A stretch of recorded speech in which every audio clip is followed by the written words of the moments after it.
संतोष देशमुखांची हत्या करणाऱ्याला फाशी द्या अशी मागणी राष्ट्रवादीच्या अधिवेशनामध्ये धनंजय मुंडे यांनी केलेली आहे। काही लोकांकडून मला लक्ष्य केलं जातंय, बीडच नव्हे तर मराठवाड्याचा सामाजिक सलोखा बिघडलाय असं वक्तव्य धनंजय मुंडे यांच्याकडून करण्यात आलेलं आहे। तर बीडचा विहार कोणी केला असा संतप्त सवाल देखील धनंजय मुंडे यांनी विचारला।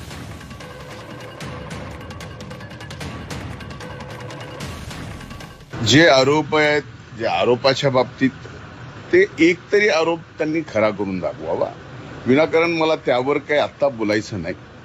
ज्यावेळेस बोलायचंय त्यावेळेस मी बोलायला कमी पडणार नाही हे आपल्याला माहिती आहे। आणि आत्ताची परिस्थिती पाहता बीड जिल्ह्यामध्ये सर्व सामाजिक सलोखा निर्माण व्यवस्थित होणं हे माझ्यासारख्या बीड जिल्ह्याच्या नागरिकाला, मातीतल्या त्या माणसाला आवश्यक वाटणारी गोष्ट आहे।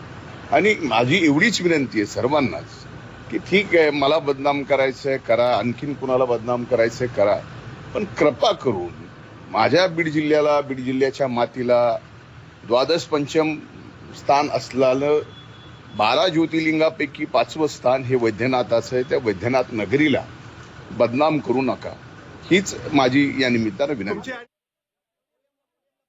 तुमचे आणि वाल्मिक कराड यांचे आर्थिक हितसंबंध असल्याचा देखील आरोप विरोधकांकडून हे सगळं खोटं आहे। सर्व काही खोटं आहे।